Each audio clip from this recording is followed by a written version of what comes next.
Selamat berjumpa. Kekasih-kekasih Kristus, mari kita satu di dalam doa. Terima kasih untuk hari yang Kau berikan bagi kami. Kami akan menerima sapaan-Mu, urapi, sertai dan mampukan kami mengerti kebaikan dan kemurahan-Mu. Dalam Kristus kami berdoa. Amin.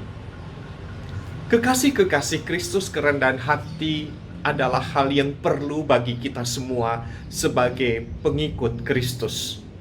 Mengapa? Karena Tuhan Yesus sendiri mengingatkan kepada kita bahwa seekor unta lebih mudah melewati lubang jarum ketimbang seorang anak manusia masuk ke dalam kerajaan Allah. Apa yang dimaksud dengan lubang jarum? Kekasih-kekasih Kristus, apakah sama dengan jarum yang biasa digunakan untuk menjahit? Ternyata kalau kita mau memperhatikan, jika di dalam satu kota ada benteng perlindungan, benteng yang mengitari kota itu, selain ada pintu gerbang sebagai pintu untuk masuk dan keluar dari kota itu, ada pintu-pintu kecil, pintu yang biasa digunakan untuk jalan pintas bagi penghuninya. Dan pintu itu memang tidak terlalu besar. Seekor unta bisa melalui lubang jarum, pintu yang kecil. Bagaimana caranya unta itu melalui pintu yang kecil? Tentu harus ada pengorbanan diri, menundukkan badannya, harus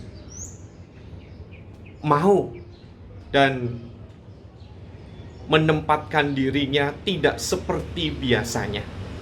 Butuh pengorbanan dari seekor unta untuk dapat pindah dari satu sisi ke sisi yang lain.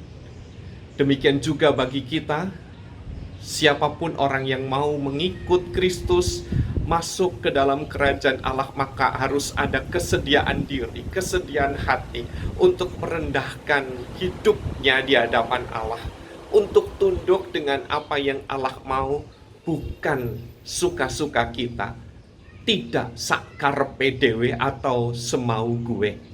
Harus ada kesadaran dari kita untuk tunduk mematuhi apa yang Tuhan Allah mau, apa yang Tuhan Allah inginkan. Bukan apa yang akan kita peroleh atau yang kita dapatkan, tetapi lakukanlah semuanya itu. Dan yang terpenting, menurut apa yang Tuhan Allah mau di dalam diri Yesus Kristus yang hadir secara nyata.